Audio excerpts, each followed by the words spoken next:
তৃণমূলের রাজত্বে বাংলা জুড়ে ধ্বংসের রাজত্ব চলছে।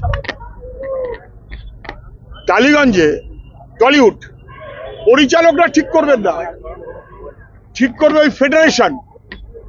মমতা ব্যানার্জির সঙ্গী অরূপ, অরূপের ভাই স্বরূপ, অতএব সে সর্বশক্তিমান, সে যেভাবে বলবে সেভাবে পরিচালকদের চলতে হবে, নাহলে ফিল্ম ইন্ডাস্ট্রি উঠে গেল।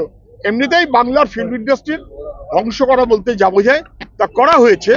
এখন পরিচালকরা নিশ্চয়ই বুঝতে পারছেন, যারা মনে করেছিলেন যে মমতা ব্যানার্জি একটা দারুণ মাটির মানুষ, তারা বুঝতে পারছেন যে মমতা ব্যানার্জির রাজত্বে বাংলার শিল্প, সংস্কৃতি, সভ্যতা সর্বস্ব জলাঞ্জলি যাচ্ছে।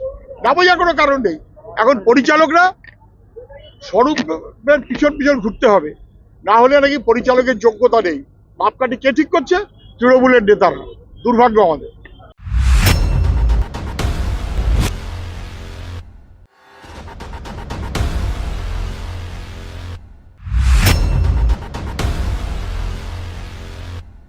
বাঁকুড়া, বীরভূম, কোচবিহার বিভিন্ন জায়গাতে দেখা যাচ্ছে সরস্বতী পুজো, যেটা ছিল স্কুলের একান্ত, যেখানে হেডমাস্টার মশাই সহ টিচাররা থাকতেন গার্জিয়ানের মতন, ছাত্রছাত্রীদের দায়িত্ব দিয়ে দিতেন, তারা পুজোর ব্যবস্থা করত।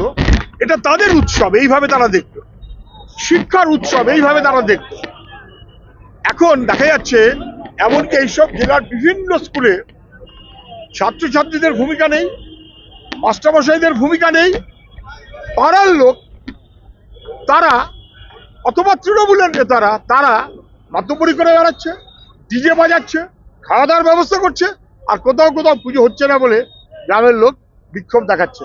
আসলে গোটা বাংলার শিক্ষা, সংস্কৃতি, সভ্যতা, রুচি এগুলোকে ধ্বংস করে দলীয় দখলদারি, তার রাজত্ব পশ্চিমবাংলায় চলছে। এখন মহাকুম্ভটা কি আমি জানি না, যারা যাচ্ছেন পুণ্য করার জন্য গেছেন, আর ওরা সবাই বলছেন যে এখানে এসে মৃত্যু নাকি দারুণ পুণ্য হয়। যারা এই মূল বাধা, তারা সবাই কিন্তু বহাল তবিয়তে আছে।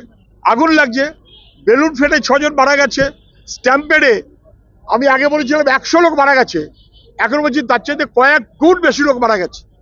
ধামা চাপা দেওয়া হয়েছে, লুকিয়ে ফেলা হয়েছে, গোপন করা হয়েছে। পশ্চিমবাংলায় যেমন তথ্য লোপাট হয়, ওখানেও তেমন তথ্য লোপাট হচ্ছে। বাংলার যে মানুষরা মারা গেছেন তাদের ডেথ সার্টিফিকেট ইউপিতে দেয়নি, তাদের পোস্টমর্টেম হয়নি। তার মানে কি? তথ্য গোপন করার জন্য।